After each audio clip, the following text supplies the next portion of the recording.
Hey guys, welcome back to the page. Thank you so much for being here today. If you are new, my name is Sarah. I'm a Christian life coach and content creator. And if you're not new, then welcome back. Thank you so much for supporting this page.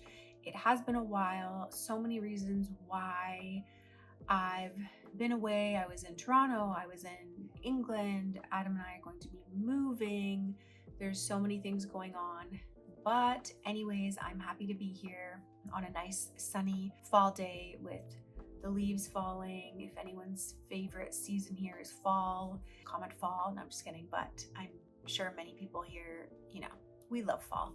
Lots of fall girls and gals on here, I'm sure. Yeah, so I wanted to make a video today about some things that I am subscribing to / not subscribing to. And the reason this came about, or the inspiration behind this, is I want to live a life that is an example. I want to live in a way that people can be inspired or say, maybe society is doing things this way, but it doesn't mean I have to do it that way. Really what that comes down to is living a life of what the Bible teaches us to. But, there's certain practical things that we can implement. And also a reason behind this inspiration, my mom actually, she doesn't know, but she inspired me to make this video because she has kind of always said to me, let's just say if I am good at something, let's just say for any of us, you're good at something comes naturally to you, and you don't really think about sharing it or teaching it to anyone or talking about it in a YouTube video because you're like, well, this comes so naturally to me. I'm sure it comes so naturally to everybody. I'm sure it's common sense. And my mom has always said, not all these things are common sense. This is something valuable to share. And so, all right, that's what I want to say to you guys. And this is what I want to share. Just, a couple different points. The list is limitless, but for now, I'm just going to, read a few. And I pray that even if you can get one, tidbit or something of inspiration from this, then that make me really happy. I'm going to try and not be rambly, but I probably will be rambly. First thing is not speaking negatively over our children or about our children, whether you have kids now or you're going to have them in the future. Something that really helped me to prepare to be a mother was actually listening to other people talk about different tips as mothers before I was even close to becoming a mother. So I hope that this can also inspire you as well. This is something you would think is just common sense, but just even when I go out in public and I meet people at the grocery store, I see how people are speaking over their children. A lot of the time I'm thinking like, why would you say that about your child? Like, why, even as a joke? That's the thing, is even as a joke. And I would say 99.9% of the time, most of these things that are said are actually not meant to be harmful. It's even things like, for example, I remember seeing a video a few years ago. Somebody posted a video of them and their child, and they kept saying to their child, you're so greedy, you're so greedy, you're so greedy, because they wanted more of something. And I remember my mom saw it. My mom was like, that she shouldn't be saying that over her child. And so it's just those little things like that where your child wants more of something and you're telling them that they're greedy, or maybe they're overtired, but you're saying like, oh, you're so angry, you're so angry, you're so angry, just different things like that. And even I went out to the grocery store and I saw someone with a baby. The baby was crying, but Gabriel wasn't crying. And then I had met this person, and then they said over their child, be more like Gabriel. You should be more like Gabriel, because he wasn't crying. And, just different things like that. It's really those innocent things. It's not those obvious things. It's those innocent ways that, we think we're just saying something funny, but it's actually not funny. And something that Adam and I have also been doing, if somebody else speaks something not meaning to, but it ends up being negative, is we will correct it. We won't correct it in a confrontational way, like, hey, why'd you say that about my child? Because most of the time they're not meaning to be negative and they don't even know. For example, we were at Whole Foods yesterday and this lady saw our son and she was like, oh, I can tell you're such a flirt. And people will say like, oh, you're gonna have so many ladies and all these different things like that. And we're just like, he's a good godly boy waiting for his wife, and he's going to have his godly wife. We're praying in his godly wife, different things like that. Yeah.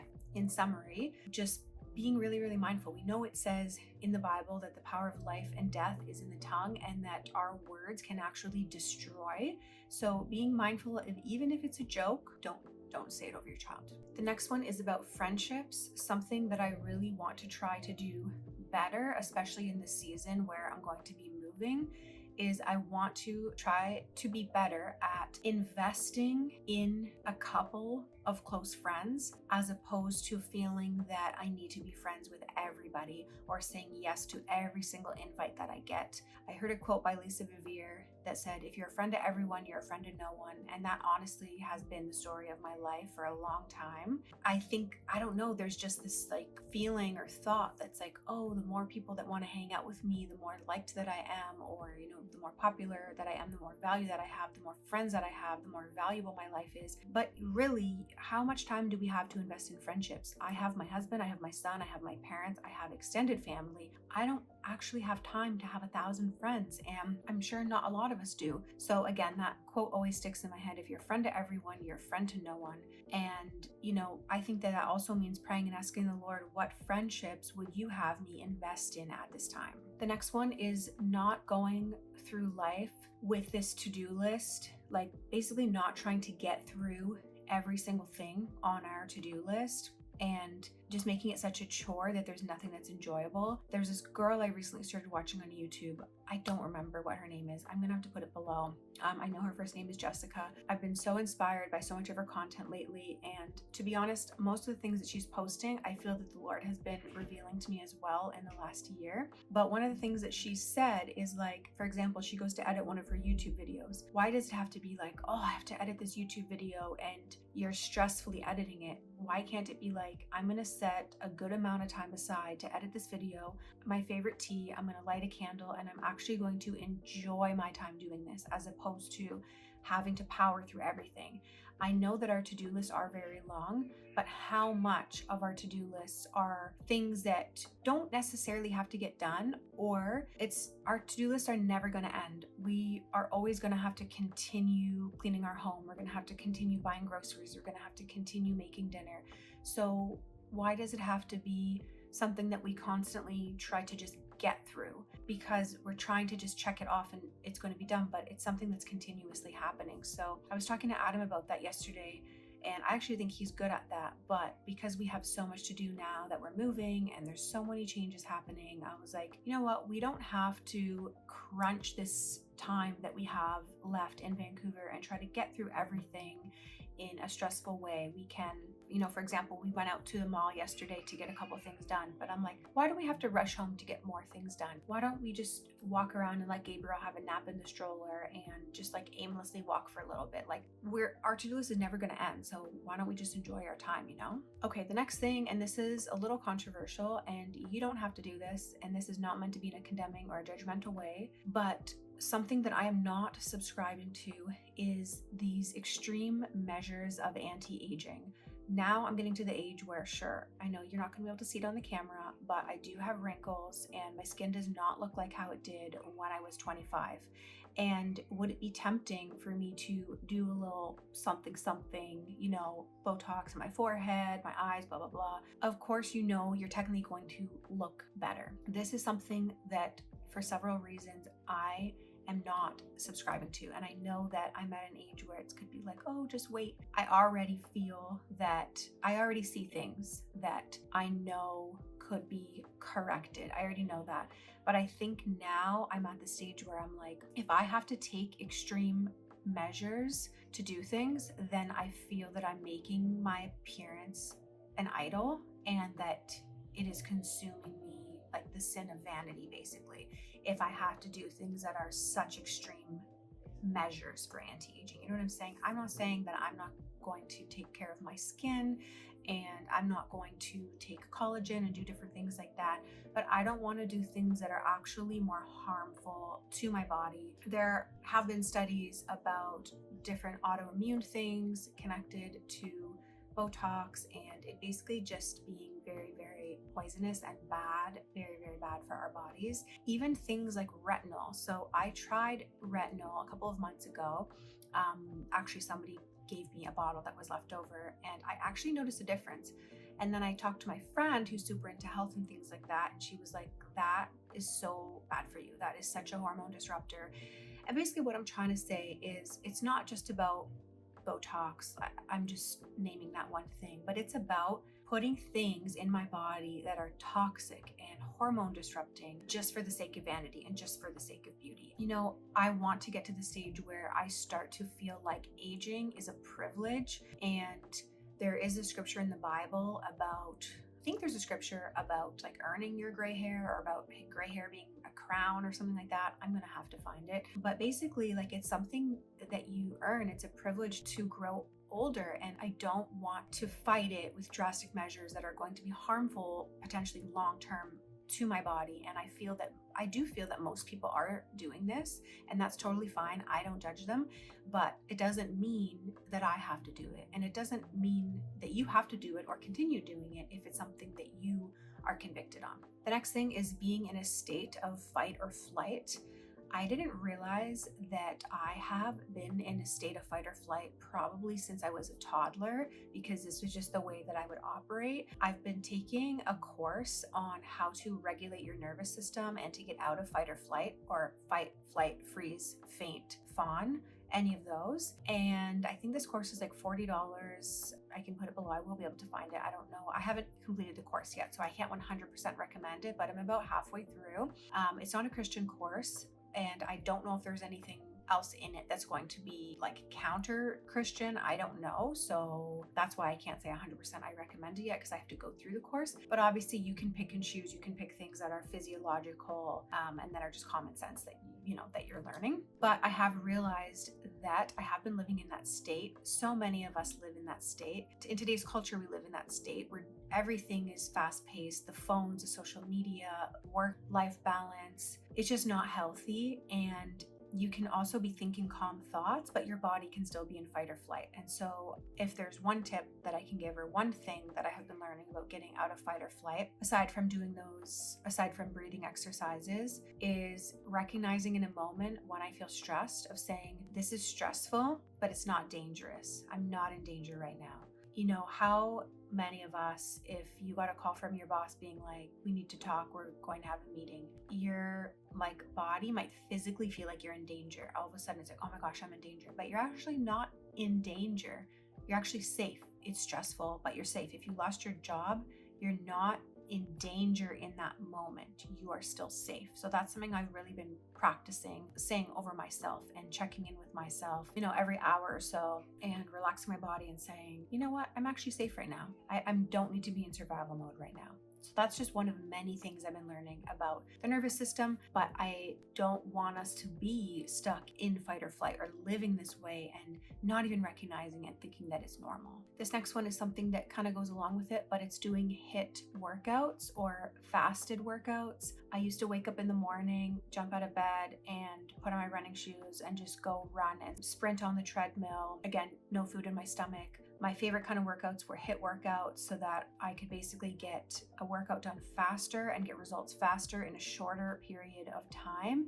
And I never realized how bad this is for your adrenals, for your cortisol, for your stress levels. And these were the types of workouts I did all of the time, as opposed to something like Pilates, or going on long walks, or maybe slowly lifting weights and different things like that. And the other thing too, especially as women, is also exercising and working out based off of where you are currently in your cycle. So knowing where you are, what phase you are in your cycle, and knowing that you have to do actually even slower and more gentle exercises in that time. The next one is feeling that I need to keep up with other people's lives on social media when they are people that I don't actually have a relationship with. Now, I'm trying my best to cut down on social media, but here's something that I plan to do and haven't done yet because I have not had the time. I plan to get a flip phone, and they have the cutest flip phone ever on Amazon that I plan to order. And I plan to only give the number to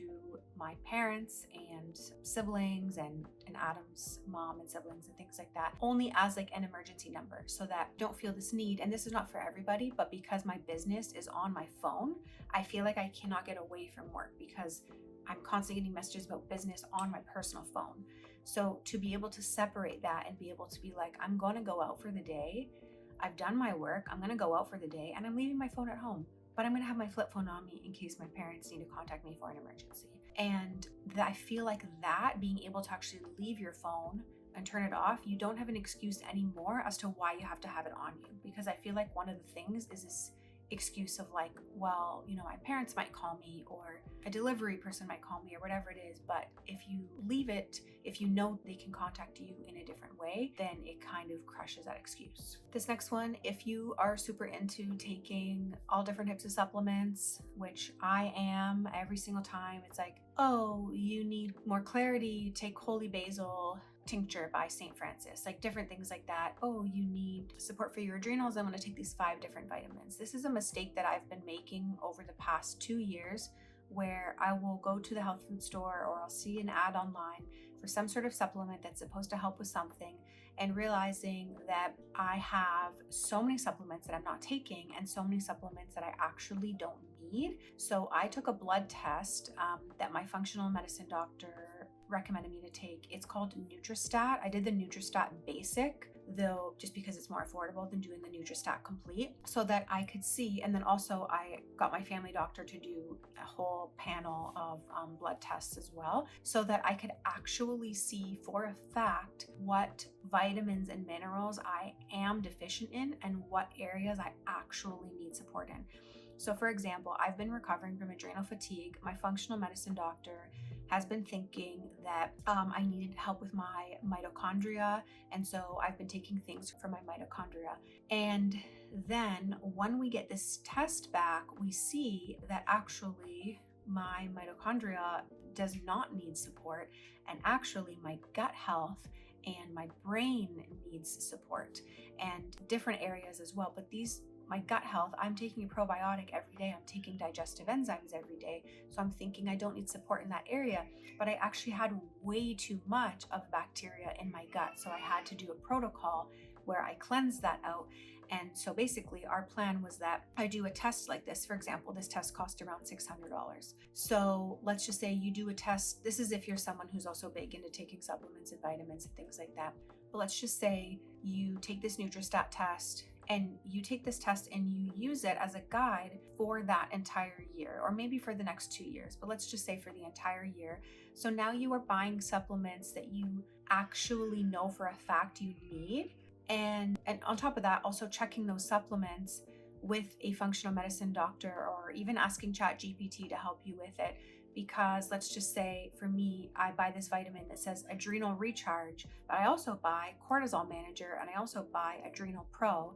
And because apparently all these things are great for your adrenal glands, when I look at the contents of each of these vitamins, I realize that I'm taking the same thing 3 times. This is a blend of something, this is a blend of something, this is a blend of something. Well, you need to know what you're actually taking. So this is a big mistake that I made, is not researching and looking at the supplements that I'm buying and seeing, do I have duplicates? And also, do I know for a fact that I actually need this, or am I wasting my money? Okay, and the last thing, though, like I said, this list could just go on forever, but the last thing that I'm going to share for now is making my family and my career a priority above all else. Obviously, God is first, but I just feel that there is just such a pressure to balance everything, to balance the social life, and to maybe have a perfect home, or to say yes to every favor that somebody asks you, and realizing that it's actually okay to tell people that,